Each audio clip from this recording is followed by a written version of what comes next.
Number 1. Bane's brutal solution. 1,000 years before the Empire's rise, the Sith were dying, not from Jedi lightsabers, but from their own poisonous ambition.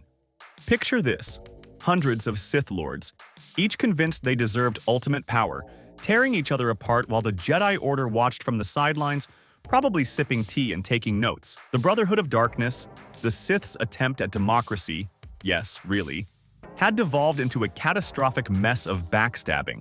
Literally and figuratively. Enter Darth Bane, a hulking warrior philosopher who looked at this chaos and decided the solution wasn't better cooperation. It was fewer. Sith Bane's logic was ruthlessly elegant. The dark side, he argued, was like a finite pool of power. Split it among hundreds of wannabe tyrants, and you get diluted mediocrity. Concentrate it in just 2 beings, however, and you create something unstoppable. The rule of 2 wasn't just a membership restriction. It was a complete philosophical overhaul of what it meant to be Sith. 2 there should be, Bane declared after orchestrating the destruction of the entire Brotherhood of Darkness through a thought bomb on Rusun. No more, no less. One to embody power, the other to crave it. This wasn't some gentle mentorship program. Bane designed a system where the Master would hoard all knowledge and power, while simultaneously training their eventual murderer, the Apprentice's job, learn everything possible, then kill their master and take their place. It sounds insane because it absolutely was. But here's the kicker. It worked. For 1,000 years, the Sith operated in complete secrecy, growing stronger with each generation while the Jedi grew complacent, convinced their ancient enemy had been destroyed. The genius lay in the simplicity. No Sith councils to debate strategy. No rival factions splitting resources. Just 2 beings, laser-focused on accumulating power and destroying the Jedi. Every generation theoretically stronger than the last, building toward an ultimate revenge that would take 10 centuries to achieve. Bane himself embodied this philosophy perfectly, accepting that his apprentice would eventually surpass him, viewing his own death as necessary for the Sith's evolution. Number 2. The ancient problem. Before Bane's radical restructuring, the Sith Empire was essentially a masterclass in self-sabotage. Going back thousands of years to the Great Hyperspace War and beyond, the Sith repeatedly snatched defeat from the jaws of victory through infighting the ancient Sith Lords. Like Naga Sato, Ludo Kresh, and Marka Ragnos commanded vast fleets and armies, controlled entire star systems, and wielded dark side powers that could devastate worlds. They had everything needed to crush the Republic, except the ability to stop murdering each other long enough to actually do it. The pattern was depressingly consistent. A powerful Sith Lord would rise, unite various factions through fear or charisma, march toward victory against the Jedi, and then inevitably face assassination attempts from their own lieutenants. The Sith Academy on Korriban wasn't just a training ground. It was a meat grinder where students killed each other for advancement. Imagine trying to run a military campaign when your generals are actively plotting to poison your breakfast. The Great Galactic War saw the Sith Empire come within striking distance of total victory, only to collapse when rival Dark Council members turned their armies against each other instead of pressing their advantage. Even worse, this chaos was baked into Sith philosophy itself. The Sith Code, peace is a lie, there is only passion, actively encouraged conflict as a path to strength. The strong were supposed to destroy the weak, but when everyone thinks they're the strongest, you get organizational paralysis. The Brotherhood of Darkness, the final attempt at Sith cooperation before Bane's revolution, tried to solve this by declaring all members equal. Lord Khan's leadership created a different flavor of dysfunction. Instead of one weak leader getting assassinated, you had dozens of mediocre Force users arguing over strategy while the Jedi Army of Light pressed their advantage. The dark side itself compounded these problems. Unlike the Jedi's emphasis on serenity and cooperation, the dark side feeds on negative emotions: anger, fear, jealousy, hatred. Put 100 beings powered by these emotions in the same organization, and you've created a powder keg with 1,000 lit fuses. Historical records from the Old Republic era show Sith strongholds falling not to Jedi assaults, but to internal coups, sometimes mid-battle. Every alliance was temporary, every loyalty conditional, every victory immediately followed by the victors turning on each other for the spoils. Number 3. Master and Apprentice. The rule of 2 created a fascinating and deeply dysfunctional dynamic that went far beyond typical teacher-student relationships. The Master held all the cards initially: knowledge of ancient Sith techniques, established power bases, political connections, and decades of experience manipulating the dark side. But here's the twisted part. They were essentially training their replacement while knowing that student was actively looking for weaknesses to exploit. Every lesson became a calculated risk. Teach too little, and your apprentice might seek training elsewhere or grow impatient. Teach too much, too quickly, and you've just signed your own death warrant. The apprentice's position was equally precarious. They needed to appear loyal enough to continue learning while secretly preparing for the inevitable confrontation. Too eager, and the master might eliminate them as a threat. Too passive, and they'd be replaced by someone hungrier. The apprentice had to perfect deception, even against someone who could sense their emotions through the Force. Historical Sith texts recovered from Moraband speak of apprentices spending decades in service, meticulously planning while maintaining a facade of devotion. When the moment finally came, it often involved exploiting environmental advantages or moments of weakness rather than direct confrontation. The psychological toll was immense. Masters became increasingly guarded with age, sometimes deliberately limiting their apprentices to maintain dominance. Darth Vader is the most famous example. Sidious kept him in that excruciating suit, with obsolete technology that could have been upgraded specifically to limit his potential. The suit's respiratory system was deliberately loud, making stealth impossible. Its weight and outdated servos reduced his mobility. Most crucially, its vulnerability to Force lightning meant Vader could never use his full power against his master without destroying himself. Meanwhile, apprentices lived in constant tension, never knowing if today's training session might become an execution. They had to develop their skills carefully, often seeking holocrons or ancient texts their masters had hidden. The successful apprentice needed perfect timing. Striking too early meant certain death, but waiting too long risked their master finding a younger replacement or dying naturally, leaving the apprentice without complete training. This created generations of incomplete knowledge transfer, with crucial Sith techniques lost because masters died before teaching them or refused to share them at all. The dark side demands sacrifice, and patience is power. Ready to dive deeper into Sith secrets? Hit that hype button to join other acolytes studying the ancient ways the Force shall set you free through knowledge. Number 4. Seeds of Paranoia. The Rule of Two transformed paranoia from an occupational hazard into a survival requirement. Every single interaction between master and apprentice became layered with suspicion and misdirection. Sleep became dangerous vulnerability. Meditation required one eye open. Even moments of triumph were tainted by the question, is this when they'll strike? The psychological warfare was relentless and exhausting, creating Sith Lords who were powerful in the Force but mentally fractured by constant vigilance. This mistrust infected every aspect of Sith operations. Masters would deliberately teach flawed versions of Force abilities, building in weaknesses only they knew how to exploit. They'd create elaborate security systems, hidden fortresses on planets like Exegol, and contingency plans within contingency plans. Darth Sidious exemplified this perfectly. While still serving Plagueis, he was already training Maul in secret on Mustafar. He groomed Dooku as a potential replacement while Maul still lived. He identified Anakin as the ultimate prize while maintaining both previous apprentices. This overlapping redundancy wasn't efficiency. It was paranoid insurance. The apprentices developed their own defensive mechanisms. They had to assume every lesson contained a trap. Every mission might be designed to fail. Every gift could be poisoned, literally or metaphorically. Darth Maul, taken from Dathomir as an infant, was kept deliberately ignorant of the Sith's grander schemes. Sidious told him nothing of the political machinations, the Thousand-Year Plan, or even the existence of Darth Plagueis during their early years together. Maul believed himself to be a true Sith Lord when he was really just an assassin, a tool shaped for a specific purpose and discarded when broken. Consider the self-defeating nature of this arrangement. Bane intended each generation to grow stronger through accumulated knowledge, but paranoia prevented proper teaching. Ancient Sith abilities documented in holocrons went unutilized because masters feared giving apprentices too much power. Sith alchemy, battle meditation techniques, and force drain abilities mentioned in recovered texts from Korriban were lost to time, because no master trusted their apprentice enough to pass them on completely. The very mechanism meant to preserve Sith knowledge was simultaneously eroding it through mutual distrust. Number 5. The Betrayal Guarantee. Betrayal wasn't a flaw to be fixed. It was the entire point. The evolutionary pressure that would theoretically create the ultimate Sith. But this created an impossible paradox that would ultimately doom the system. The master was supposed to train the apprentice to eventually become strong enough to kill them.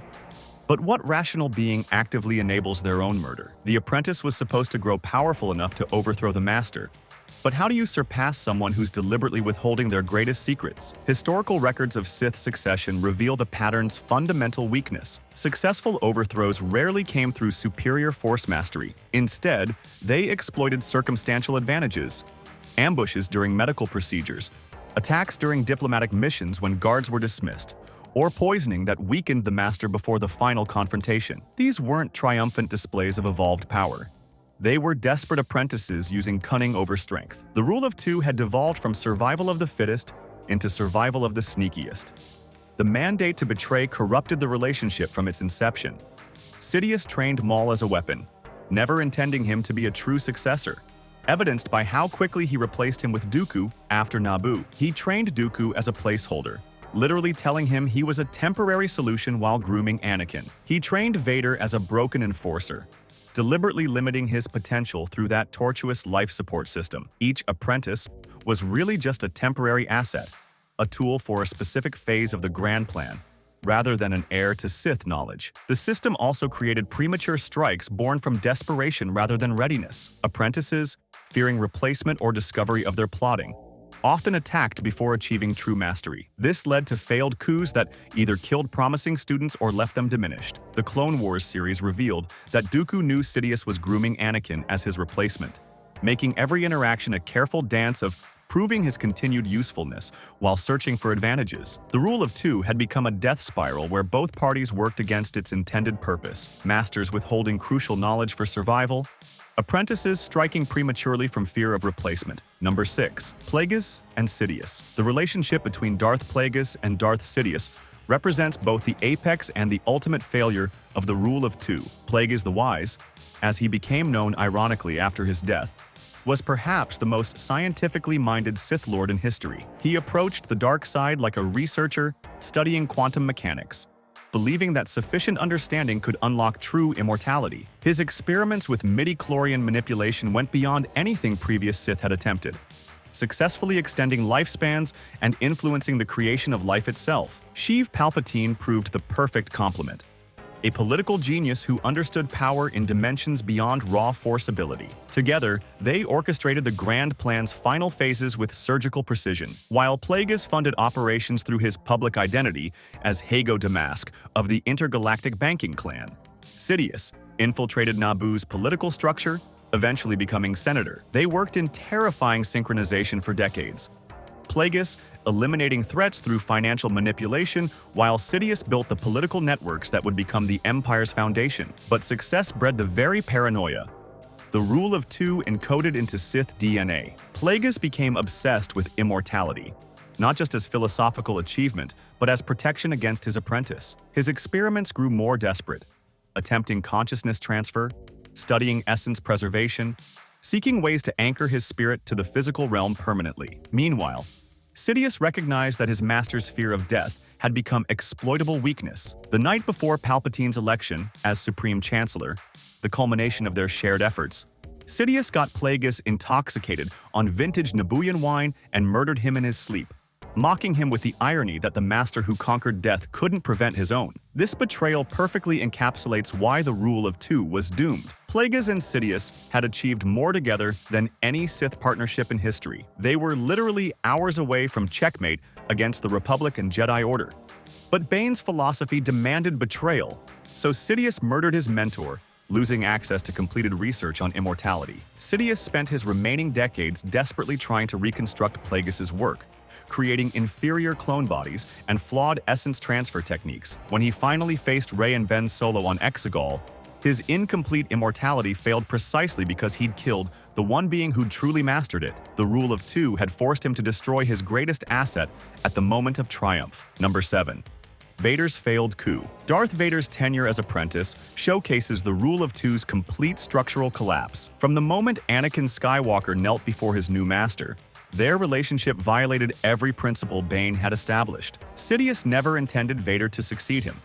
The Emperor viewed the maimed Chosen One as a powerful but ultimately disposable enforcer. The injuries on Mustafar had diminished Anakin's force potential, leaving him at perhaps 80% of what Sidious possessed. Perfect for intimidation and military command, insufficient for succession. The suit itself was masterful, psychological torture disguised as life support. Its archaic design used technology decades out of date, painful neural needles when comfortable alternatives existed, heavy durasteel plating when lighter alloys were available, and a respiratory system that announced his presence with every breath. Most cruelly, its susceptibility to Force lightning meant Vader couldn't use Sith lightning without destroying himself.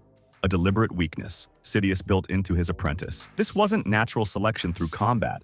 It was engineered suppression. Vader's attempts to circumvent these limitations revealed just how broken the rule had become. His secret training of potential allies showed he'd abandoned the traditional path of surpassing his master through individual strength. When recruiting Luke on Cloud City, his proposal, "Join me, and together we can rule the galaxy as father and son," wasn't about Sith tradition, but desperate pragmatism. He needed help to overcome deliberately imposed weaknesses. The rule of two had devolved from a meritocratic succession system into a toxic stalemate where neither party could fulfill their designated role. The relationship between Sidious and Vader became a grotesque parody of what Bane envisioned. Instead of the apprentice growing stronger through conflict and eventually surpassing the master, Vader remained trapped in enforced mediocrity, while Sidious grew increasingly paranoid and controlling. They were locked in a dysfunctional equilibrium. Sidious powerful enough to destroy Vader instantly, but needing his enforcer. Vader strong enough to be useful, but never threatening. When Luke appeared, both Sith Lords saw him not as the next generation, but as a replacement part for their broken dynamic. Neither truly intended to follow the rule of two anymore. They were just using its language to justify their power struggle. Number 8.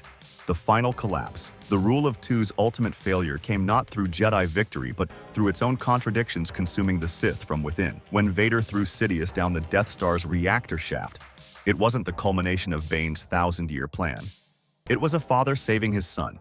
The antithesis of Sith philosophy, love, compassion, and self-sacrifice defeated the rule of two, not superior dark side mastery. The system designed to perfect the Sith was undone by the most un-Sith emotion imaginable, unconditional love. But Sidious's return in cloned bodies revealed the rule's complete philosophical bankruptcy. Here was a Sith Lord so paranoid about succession that he'd created an entire cult, the Sith Eternal, dedicated to resurrecting him indefinitely. No more apprentices, no more succession, just eternal rule through possessed vessels and stolen bodies. The rule of two had mutated into the rule of one, with Sidious attempting to become the only Sith forever. His declaration, "I am all the Sith," wasn't metaphorical. He literally intended to absorb and embody every future generation rather than passing knowledge forward. The sequel trilogy highlighted how thoroughly the rule had failed. Instead of proper succession, Sidious manipulated his own bloodline through artificial proxies like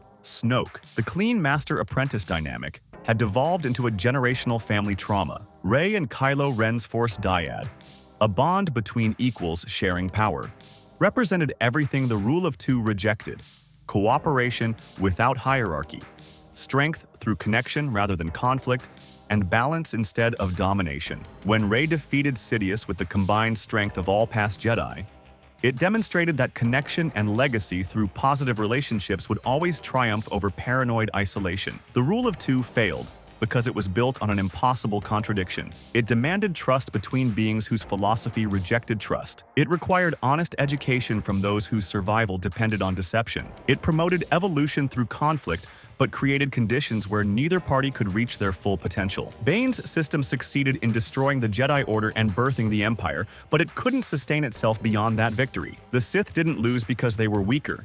They lost because their own philosophy guaranteed self-destruction. The rule of two was simultaneously the Sith's greatest strategic innovation and their inevitable doom, a thousand-year suicide pact disguised as a path to unlimited power. The Sith's greatest enemy was always themselves. Want more deep dives into Star Wars' darkest philosophies? Smash that hype button and join fellow Force scholars unraveling the galaxy's greatest mysteries. Remember, the strongest stars cast the darkest shadows.